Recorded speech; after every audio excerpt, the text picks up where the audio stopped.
ভালো হই, চলেন বদলে যাই। যুবক, বদলাইতে হবে তুমি, খোদার কসম যুবক, এই নওজোয়ান, বদলাইতেই হবে। নষ্ট হইও না বাপ। তুমি বরবাদ হয়ে গেলে, তুমি চরিত্রহীন হয়ে গেলে, এই সমাজ থেমে যাবে না। তুমি মরে গেলেও পৃথিবীতে আলো ফুটবে, রোদ উঠবে, বৃষ্টি হবে, কিন্তু তুমি নষ্ট হয়ে গেলে। হ্যাঁ, মানুষ বড় স্বার্থপর। আমার একটা ওয়াজ আছে, দুনিয়া বড় স্বার্থপর, বড় স্বার্থপর। এতটি সিএনজি আটকাইয়া গেছে, সামনের সিএনজি দেখতেছে সিএনজি ওয়ালারা যে এই সিএনজিটা অ্যাক্সিডেন্ট করছে, 3টা লাশ, 2টা লাশ রক্তে ভাইসা গেছে, কিন্তু তবুও কারো হাতে সময় নাই, পাশ কাইটা কাইটা সবাই চলে যাইতেছে। হ্যাঁ, কেউ থেমে যায় না। আমার মৃত্যুতে পৃথিবী থামবে না, আমার আপনার মৃত্যুতে পৃথিবী থামবে না। চলমান পৃথিবী চলতেই থাকবে। নদীতে ঢেউ উঠবে, ভাটা আসবে, জোয়ার আসবে, আমি নাই আর কি, আমি নাই, এতটুকুই। কিছুই থামবে না, কিছুই থামবে না। আপনার আমার মৃত্যু যেদিন হবে, খোদার কসম, সেদিনও সংসারের বহু প্রয়োজনীয় জিনিস কেনাকাটার বাকি থেকে যাবে। এটাই সত্য, এটাই সত্য। দুনিয়া রাক্ষস, দুনিয়া অতৃপ্ত। এই রাক্ষস শুধু হা করে, গিলে খায়, আবার হা করে। অতৃপ্ত এক দুনিয়া। ওমা হাযিহিল হায়াতুদ দুনিয়া ইল্লা লাহবু ওয়া লাইব। আল্লাহ বলে, বান্দা শোনো, দুনিয়ার জীবন শুধুই তামাশা, শুধুই খেলাধুলা। হাদিসের মধ্যে আছে, মা মিন ইমরিইন নাফাসা ইল্লা কুতিব। নবী সাল্লাল্লাহু আলাইহি সাল্লাম বলে, প্রত্যেকটা মানুষের যে নিঃশ্বাস পড়ে, এই নিঃশ্বাসটাও ফেরেশতা আমলনামার মধ্যে লিখে। ইম্মা ফি তাআতিন ওয়া ইম্মা ফি মাসিয়াতিন।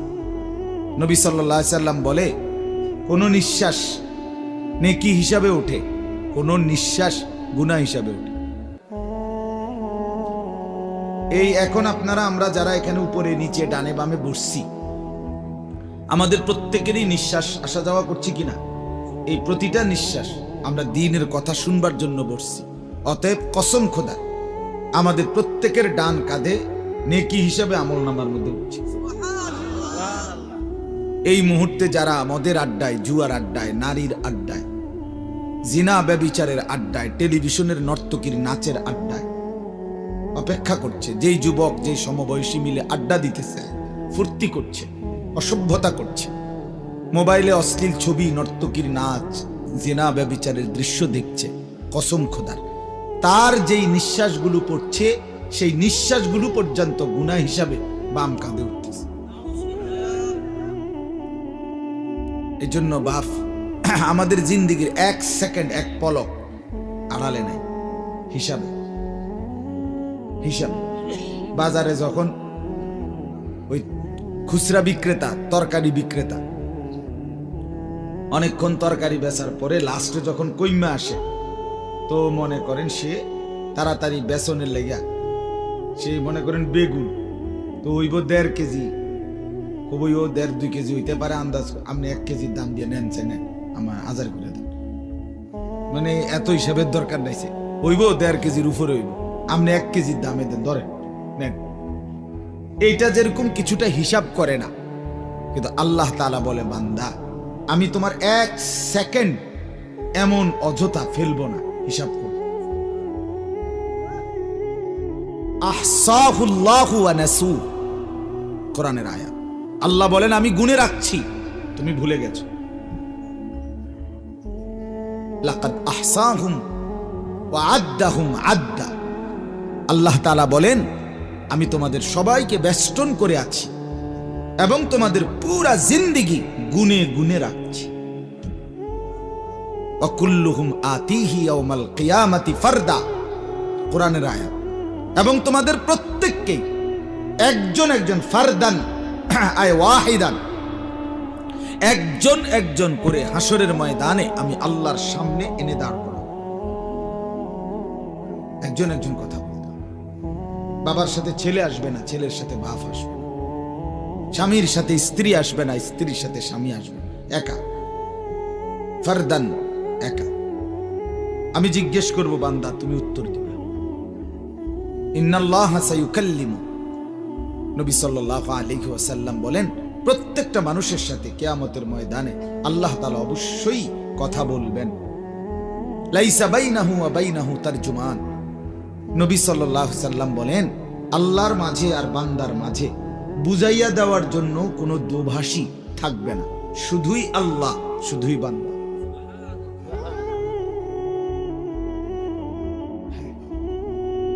বালিল ইনসানু আলা নাফসিহি বাসীরা ওয়ালাউ আলকা মাআযীরা।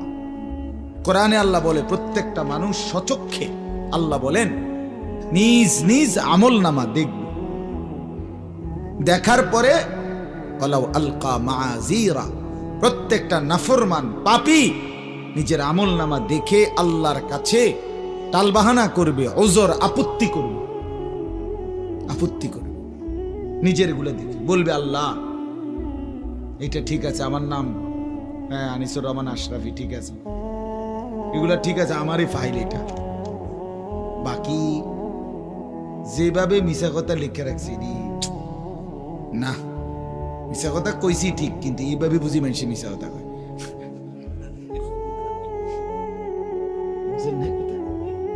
আরে কি তা কোন, আমি কারে দিয়া লেখাইছেন, কি লেখাইছে আন্তাজি, সুদ খাইলে বুঝি মানুষ এইভাবে খায়, বুঝি কি তো কোন আল্লাহ, আমি কতটি পৃষ্ঠা উল্টাইলাম, একটা পৃষ্ঠার মধ্যে একটা ভালো টাকা পাইলাম না, কি 10টা টাকাও দিছি না, সব দিয়ে সুদ লেখকে ফুরে এলিছে। মানে এরকম মাআযীরা অর্থ হলো আপত্তি করবে, নাফরমান। আল্লাহ আমি তো নামাজ পড়ি নাই, এটা আমিও মানি, শুক্র শনি রবি সোম মঙ্গল বুধ বৃহস্পতি পড়ি, কিন্তু শুক্রবারে যে 2 রাকাত পড়ছিলাম এটা কই, এটাও দি নাই। আরে কি ডাকাতি দিয়ে লেখাইলেন আপনি, এইতে বেটা কি, রব্বুল আলামিন বলবে, আরে বাটফার রে, অভ্যাস ভালো হয়েছে না না। হাত্তা ইদা মা জাউহা, এরপরে রব্বুল আলামিন বলেন, যখন নাফরমানকে হাসরের ময়দানে আনা হবে, শাহিদা আলাইহিম সামউহুম ওয়া আবসারুহুম ওয়া জুলুদুহুম বিমা কানু ইয়ামালুন। রব্বুল আলামিন বলে, বান্দা, প্রত্যেকটা নাফরমান পাপীর বিরুদ্ধে তার কান, তার চোখ এবং তার সারা দেহের চামড়া, তার সারা জিন্দেগীর কর্মের বিরুদ্ধে সাক্ষী দেবে। আল্লাহ বলবে, বাটপার তুই মুখ বন্ধ কর, ফেরেশতা তারে সিলগালা কর। আল ইয়াউমা নাখতিমু আলা আফওয়াহিহিম, এ মিথ্যক, আজ হাসরের ময়দানেও বাটপারি করছে, বন্ধ কর তার মুখ, মোহর মেরে দে তার মুখে। আর আল্লাহ বলবে সারা দেহের অঙ্গ প্রত্যঙ্গ, এই তোরা কথা বল, তোরা বল। আল্লাহ বলবে, এই বান্দা, তুমি তো ভেবেছিলে সারা পৃথিবীর থেকে গুনাহ, অপরাধ, পাপ, দুর্নীতি, চুরি, ডাকাতি, জেনা, ব্যভিচার, অসভ্যতা গোপন করেছিলে। তুমি ভেবেছিলে র‍্যাব জানে না, পুলিশ জানে না, বিজিবি জানে না, মেম্বার জানে না, চেয়ারম্যান জানে না, এমপি জানে না, মা জানে না, বাপ জানে না, পাড়া পড়শি কেউ জানে না। যুবক, তুমি মনে করেছিলে রাত 2টা বাজে লেফের নিচে, কম্বলের নিচে উলঙ্গ ছবি, নর্তকীর নাচ, জেনা, ব্যভিচারের দৃশ্য সারা রাত দেখেছিলে। তুমি মনে করছো কেউ দেখে না, কেউ জানে না, কিন্তু আল্লাহ তাআলা বলেন, ওমা কুনতুম তাস্তাতিরুনা আন ইয়াশহাদা আলাইকুম সামউকুম ওয়ালা আবসারুকুম ওয়ালা জুলুদুকুম। আমার বান্দা, কান, চোখ, দেহ, অঙ্গ, যেটা তোমার শরীর, তুমি তো ভাবছিলে এটা তোমার, কিন্তু তুমি তো জানতে না এটা আমার, এটাকে আড়াল করবা কেন?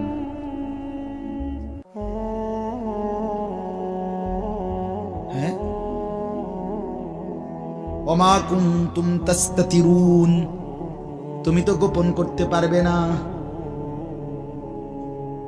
তোমার হাত, তোমার চোখ, তোমার কান, জুলুদুহুম মানে সারা দেহের চামড়া, মাথার তালু থেকে পায়ের নখ পর্যন্ত বাফ, চামড়ার আবরণ ছাড়া কোন অংশটা আছে?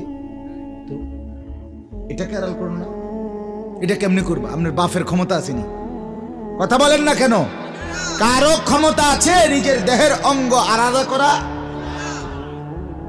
তাইলে আল্লাহ বলেন সেটাই সাক্ষী দিন।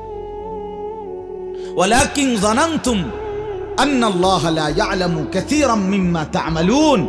সাথে সাথে আল্লাহ বলেন, সাথে সাথে তুমি এটাও ভেবেছিলে, তোমার নিজের দেহকেও আড়াল করো নাই, আবার সাথে সাথে তুমি এটাও মনে করেছিলে যে ওই যে আরশ আজিমে সাত আসমানের উপরে যে আল্লাহ আছে তিনি মনে অনেক কিছু দেখে না, অনেক কিছু জানে না। আল্লাহ বলেন ওয়াদালিকুম যান্নুকুম বিল্লাযী যানানতুম বিরাব্বিকুম আরদাকুম। এই বেঈমান, আল্লাহর ব্যাপারে তোর এই দুর্বল ধারণা আজকে তোরে বরবাদ করে দিল। আল্লাহ কি সাধারণ মনে করছি না? তুমি মনে করছো চেয়ারম্যান ধরলে ছাড়বে না? আল্লাহ আর কি কইব? আল্লাহ কই এখন কম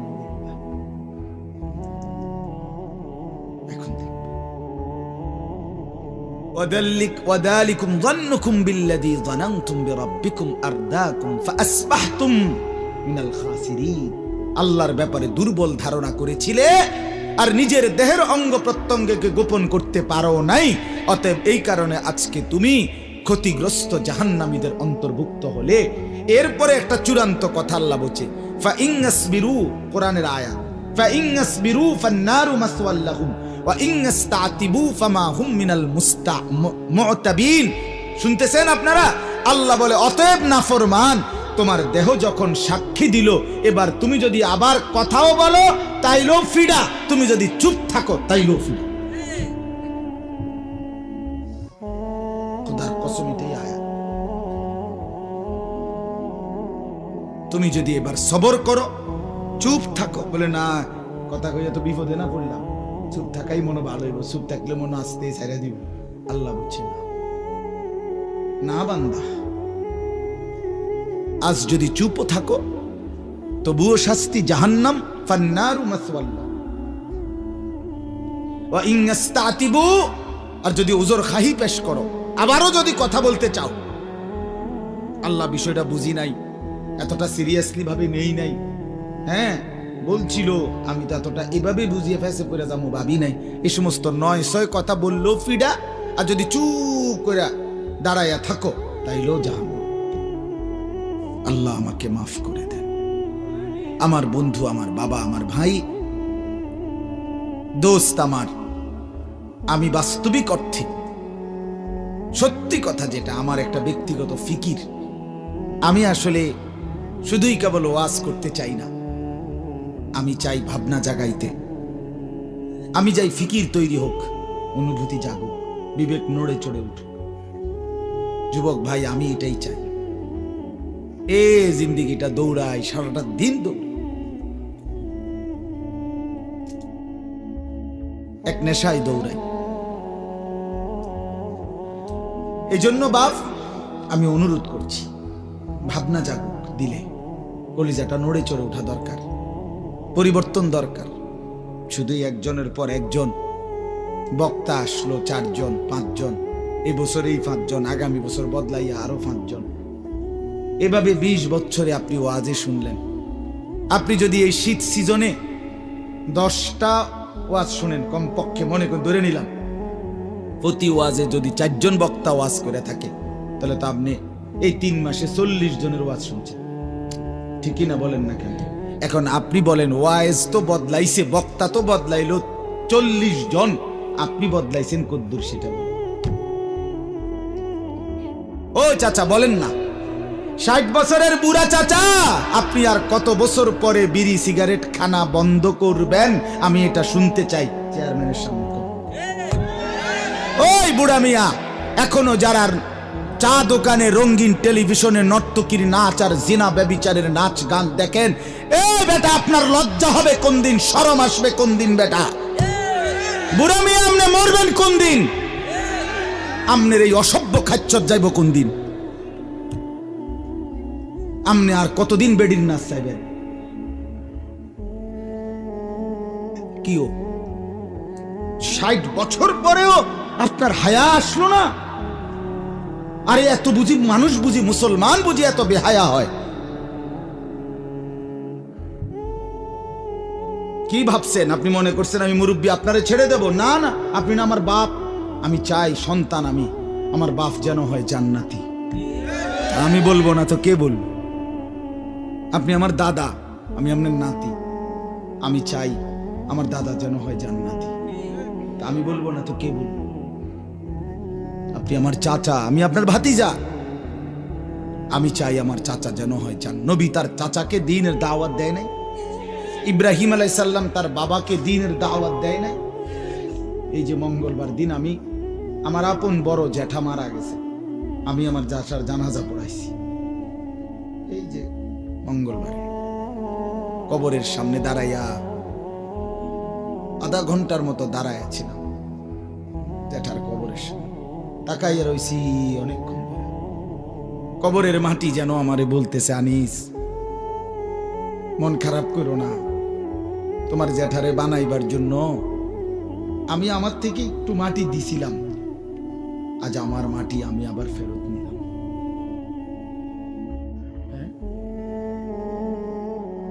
আজ আমার মাটি আমি আবার নিয়ে নিলাম। এই আমরা প্রত্যেকেই ভাবেন, দোস্ত আমার, প্রত্যেকেই এটা ভাবেন। আল্লাহ যেন কল্পনা করেন, আল্লাহ যেন মাটিকে বলতেছে, মাটি আনিসকে বানাবো, আমার একটু মাটি দে। তো মাটি যেন বলতেছে, মাওলা দিলাম, তবে আমার মাটি আমার আবার ফেরত দিয়ে। আল্লাহ বলছে, ফিহা নুঈদুকুম, ফেরত দে, তোর মাটি তোকেই ফেরত দেব। কি বাপ এমন না? আমরা প্রত্যেকেই মাটির আবার ফেরত যাব না, মাটির সাথে মিশিয়ে যাব।